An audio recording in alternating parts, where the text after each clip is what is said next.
రోహిణి వచ్చి మీనా కింద పడుకుంది. ఏంటి అత్తయ్య అంటుంది. దానికి ఏమైనా కొత్త? పుట్టినప్పటి నుండి కిందే కదా పడుకుంది అని ప్రభావతి అంటుంది. మీరు ఫ్రీగా పడుకుంటాను అంటే నేను కూడా కిందే పడుకుంటాను అత్తయ్య అని రోహిణి అంటుంది. నీకేం కర్మమ్మా, పూలు అమ్ముకునే వాళ్లకు మలేషియాలో పుట్టి పెరిగిన వాళ్లకు తేడా ఉండొద్దు. నువ్వు ఇక్కడే పడుకో, తొందరగా పడుకో. ఆ మనిషికి వేరే పని లేక దీన్ని కూడా నా గదిలోనే పడుకోమన్నారు. ఎక్కడ నా పక్కన పడుకుంటుందేమో అని కంపరంగా ఉంది. దీన్ని ఎక్కడ ఉంచాలో అక్కడే ఉంచాలని ప్రభావతి అంటుంది. రోహిణి పడుకోండి అత్తయ్య అంటుంది. పడుకోకుండా ఏం చేస్తాంలే అంటుంది. మీనా లేచి కూర్చుంటుంది. రోహిణి ఏమైంది మీనా అంటుంది. దోమ అని కొడుతుంది. పాపం దోమ చెవి దగ్గర ఒకటే తిరుగుతుంది. ఆ శబ్దం విని ఇంకా ఎలా నిద్ర పడుతుంది? మీద వాళ్తే మెత్తగానే ఉంటుంది. కుడుతూనే చురుక్కుమంటుంది. నువ్వు పడుకో రోహిణి, కాసేపట్లో దోమల గుంపే వచ్చి చెవుల్లో నుంచి రక్తాలు వచ్చేలా పాడతాయి, జాగ్రత్త అని మీనా పడుకుంటుంది. ప్రభావతి గారు గురక పెడుతుంటారు. రోహిణి లేచి అత్తయ్య అని అంటుంటే ప్రభావతి నిద్రలో రోహిణి ఒక్క తన్ను తంతుంది. రోహిణి కింద పడుతుంది. అమ్మో, మీనా అన్నది అత్తయ్య గురక గురించా? ఎంత శబ్దం వస్తున్నా ఎంత హాయిగా ఎలా నిద్రపోతుందో అని మళ్ళీ అత్తయ్య అని దగ్గరికి వెళ్తుంది. ఈసారి కాలుతో తంతుంది. మళ్ళీ రోహిణి కింద పడుతుంది. రోహిణి పిల్లో తీసుకొని హాల్లోకి వెళ్తుంది. అక్కడ మనోజ్ నిద్రపోతుంటాడు. వెళ్ళి మనోజ్ మనోజ్ అని పిలుస్తుంది. మనోజ్ అయితే కంగారు పడుతూ లేస్తాడు. నువ్వేంటి బయటకు వచ్చావని అడుగుతాడు. లోపల అత్తయ్య మ్యూజిక్ ప్లే చేస్తున్నారు అంటుంది. అమ్మకి సంగీతం రాదే అని మనోజ్ అంటాడు. గురక రాగం తీస్తున్నారులే అని రోహిణి అంటుంది. అవును, అమ్మకి అదొక వీక్నెస్ అంటాడు. రాత్రి గురక వీక్నెస్, పగలు డబ్బులు వీక్నెస్ అని రోహిణి మనసులో అనుకుంటుంది. మనోజ్ ఏమన్నావు అంటాడు. ఏం లేదులే, కానీ నువ్వేంటి ఇక్కడ ఉన్నావు అంటుంది. నీది మ్యూజిక్ ప్రాబ్లం అయితే నాది బుర్ర తినే ప్రాబ్లం. అదేంటి? ఆ బాలుగాడు బ్రేక్ లేని కారులా నాన్ స్టాప్గా వాగుతూనే ఉన్నాడు. మీ నాన్నమ్మ వస ఎక్కువగా పోసినట్టున్నారు, అందుకే అలా వాగుతున్నాడని రోహిణి అంటుంది. ఏం చేసిందేమో ఏమో, ఎవరి దొరికితే వాళ్ళ బుర్ర తిని పారేస్తాడు. ఎక్కడ మొదలు పెట్టామో అక్కడికే వచ్చి పడ్డామన్నమాట. అంతేగా, ఈ వారమంతా మనం ఇక్కడే పడుకోవాలని ఇద్దరు హాల్లో పడుకుంటారు. ప్రభావతి హాల్లో అటు ఇటు తిరుగుతూ ఉంటారు. ఈ పోలారానికి ఇంకా తెల్లారినట్టు లేదు. స్టవ్ ఇంకా వెలిగించలేదు. మీనా వస్తుంది. తెల్లారిందా అని ప్రభావతి గారు అడుగుతారు. చీకటి పడిందని మీనా అంటుంది. ఏంటి అని ప్రభావతి అంటుంది. మరి మీరు అడిగిన ప్రశ్న ఎలా ఉంది అని మీనా అంటుంది. నువ్వు కావాలనే పొద్దెక్కేదాకా పడుకున్నావే అని ప్రభావతి అంటుంది. అవునత్తయ్య, మీరు సరిగ్గానే ఊహించారు. ఏంటే పొగరా? నేను ఎప్పుడైనా పొద్దెక్కేదాకా పడుకున్నానా? ఇవాళ పడుకున్నాను అంటే ఒంట్లో బాగాలేదనేగా. కాదే, రాత్రి మీ ఇద్దరికి రూమ్ ఇవ్వలేదని కక్ష కట్టి కావాలని ఇంతసేపు పడుకున్నావని ప్రభావతి అంటుంది. అలాగా అని మీనా అంటుంది. అలాగేంటి అలాగా అంటున్నావు? ఒక్కరోజు రూమ్ లేకపోతే ఉండలేవా? అదే మాట నేను మిమ్మల్ని అడిగితే మీరు తలకాయ ఎక్కడ పెట్టుకుంటారని మీనా అంటుంది. ఏమన్నావు అని ప్రభావతి అంటుంది. ఈ వయసులో కూడా వద్దులేండి, నా కాస్తైనా ఇంగిత జ్ఞానం ఉంది. కావాలని రూమ్ ఇవ్వకుండా మా ఆయన్ని ఇబ్బంది పెట్టేది వాళ్ళు. వాళ్ళని అనకుండా మా మీద పడతారేంటి? లేకపోతే ఏంటి? అందరూ బయటికి వెళ్ళాలి. ఇప్పటి వరకు టిఫిన్ చేయలేదు, వంట చేయలేదు అని ప్రభావతి అంటుంది. ఒక్క పూట వాళ్ళని చేసుకోవనొచ్చు కదా అంటే నువ్వు వెళ్ళి పడుకొని తీరిగ్గా వస్తావా అని ప్రభావతి అంటుంది.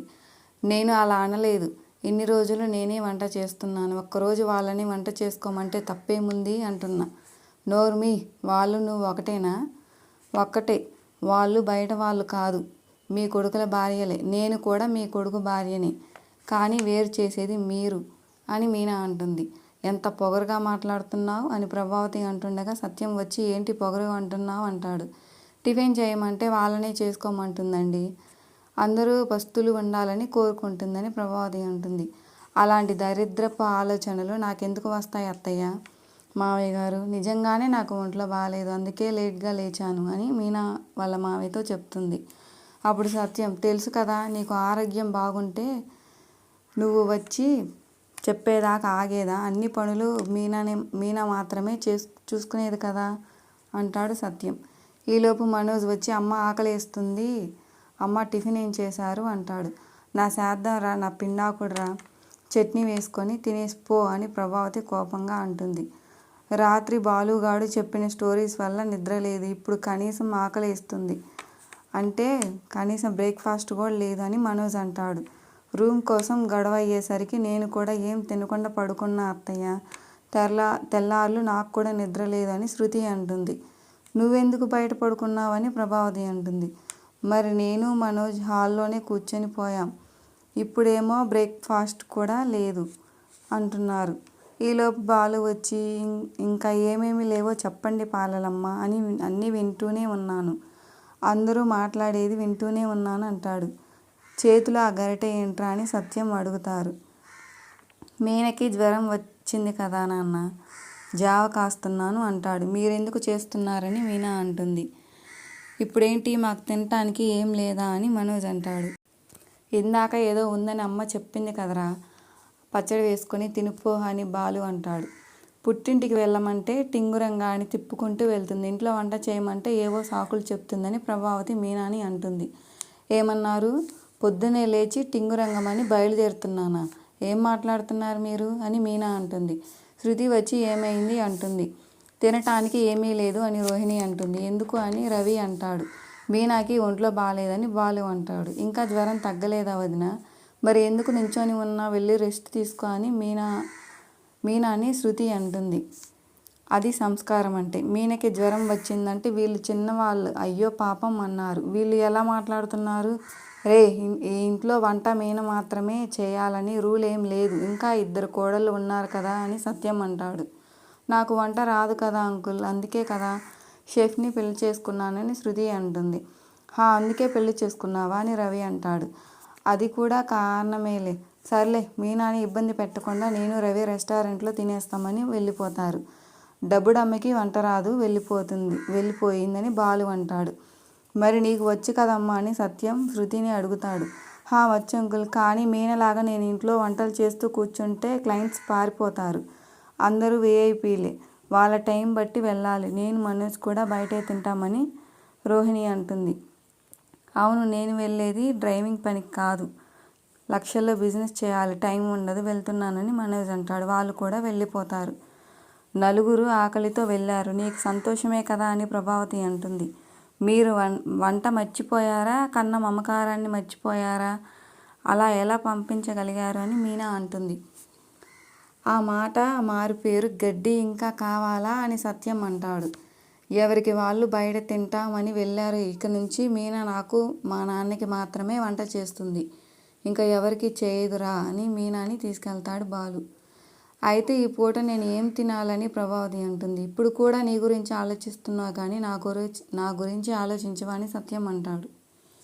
బాలు అయితే నాన్న ఈ పూటకి జావ తాగు అని ఇస్తాడు. జావావతి, నువ్వు కూడా తాగు అని ప్రభావతికి కూడా ఇస్తాడు.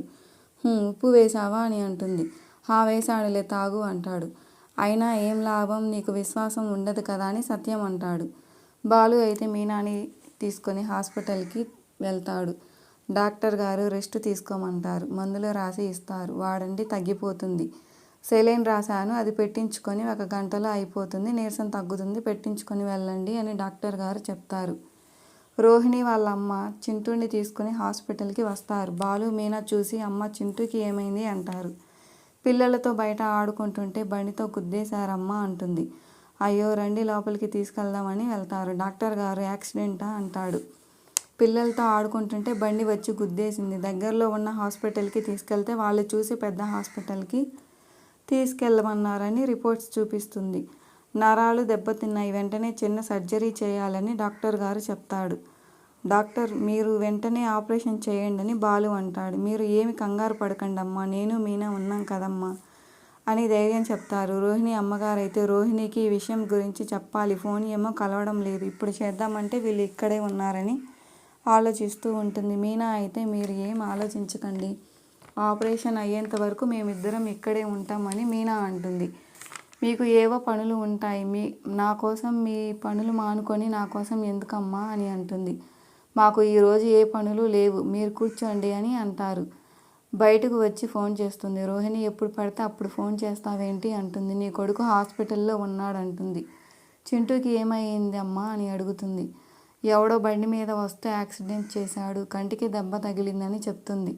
నేను వెంటనే బయలుదేరి వస్తానని రోహిణి అంటుంది. బాలు మీనా ఇక్కడే ఉన్నారు. బాలు వెళ్ళగానే ఫోన్ చేస్తానంటుంది. కానీ ఇద్దరు ఎదురు పడతారు. రోహిణి నువ్వేంటి ఇక్కడే ఉన్నావని మీనా అడుగుతుంది. ఎవరో ఏంటో తెలియకుండా నువ్వు ఇంతలా కంగారు పడుతున్నావేంటి పార్లలమ్మ అని బాలు అంటాడు. రోహిణి వెళ్ళిపోతుంది. బాలు అయితే చింటూకి పార్లలమ్మకి ఏదో లింక్ ఉంది, అది ఏంటో కనిపెట్టి తీరాల్సిందే మీనా అని అంటాడు. ప్లీజ్ నా వీడియో నచ్చితే సబ్స్క్రైబ్ చేసుకోండి. Thanks for watching.